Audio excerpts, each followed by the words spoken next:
So here is Marco Beltrami. Thank you very much for your time, Marco. How are you? Very good, thank you. Thank you for having me. And where are you? Are you jogging? I'm not jogging, no. I'm actually, I come with my son. On Wednesdays, we do some motorcycle training here at the track. So that's where we are today. Wow, that's great. So let's start to talk about American Nights. My first question is, how did you come on board on the project with Alessio Della Valle? Well, let's see. I actually heard about the project through Zach, the editor, Zach Steinberg, because we knew each other when he called me and told me about the movie that he was doing, and it sounded really interesting to me. I went over to his place and went through it a little bit, and I had some ideas right away, and I spoke to Alessio and told him my ideas, and he seemed to be very much in agreement with my thoughts, and yeah, so it just worked out. Yeah, my favorite track is Art Dealer in the House. That's a very nice track. But where did you get the inspiration for this particular sound of the soundtrack? Well, the inspiration for the whole thing came from the movie itself, being this idea of pop art. So, what's that? Yes. No, you said pop art, right? Yeah. Because, okay. Pop art, yeah. Yeah. So, for instance, the theme for this movie came from the Ave Maria, which was being, they used in Michael's father's funeral. And I thought, well, it'd be cool to use this as a theme throughout the piece, throughout the score. So that's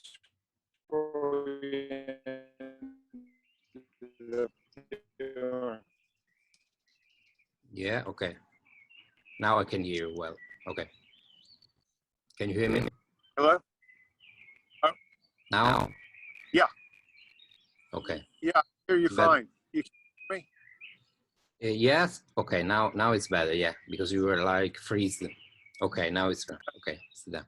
So you start composing for movies in 1996. If we take Scream, how much difficult is now to score a movie and finding new ideas and changing something? It's more difficult now, or it was more difficult then?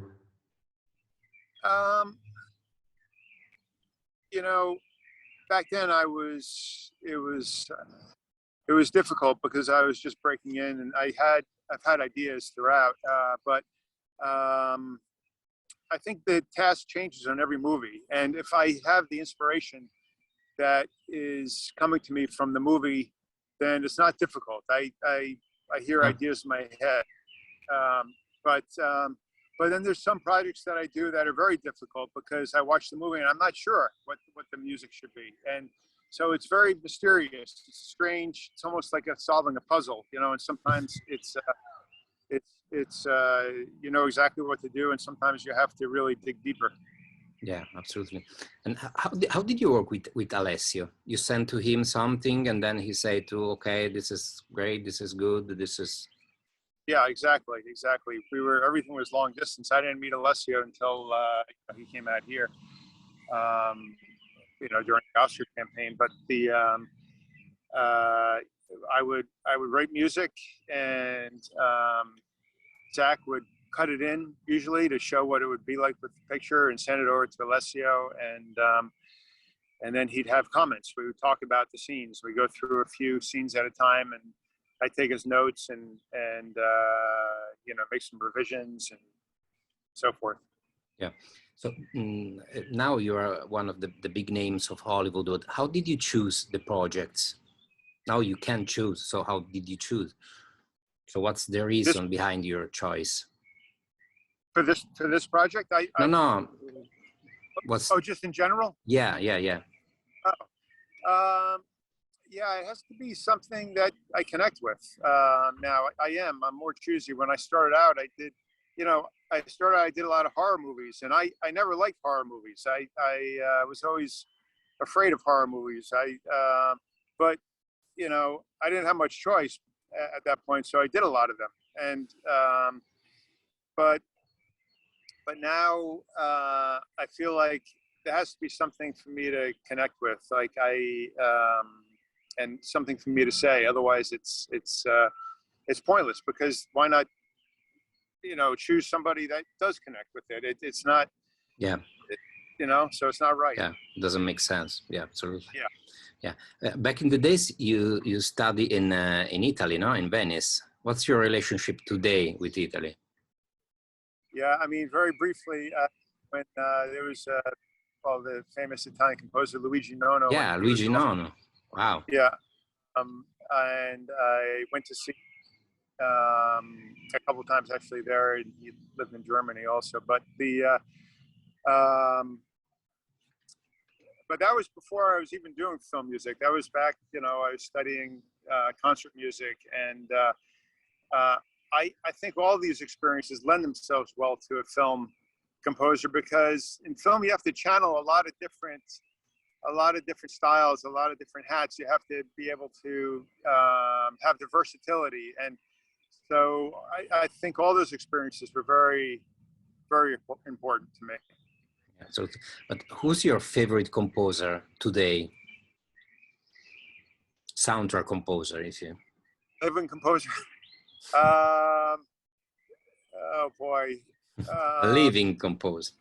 Living composer.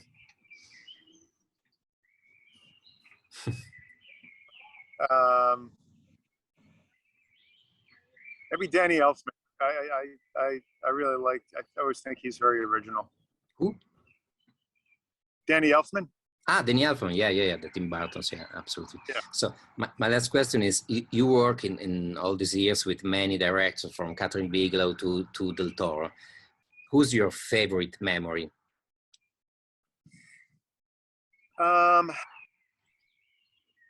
I really liked my collaborations with James Mangold, who did Ford v Ferrari and Logan and Wolverine, and he's got such a musical sense about him, and he's a very strong director. We have a very good relationship. I wouldn't say they're the easiest projects, but in a way they're the most rewarding. And every journey I take with him is fantastic. So, but there's a lot of other directors that I really enjoy working with too. Bong Joon-ho and Snowpiercer was amazing. Yeah, Snowpiercer. I don't know. There's so many, but that stands out to me. Okay, thank you very much for your time, and have a nice day, Marco. Okay. Grazie. Ciao. Ciao.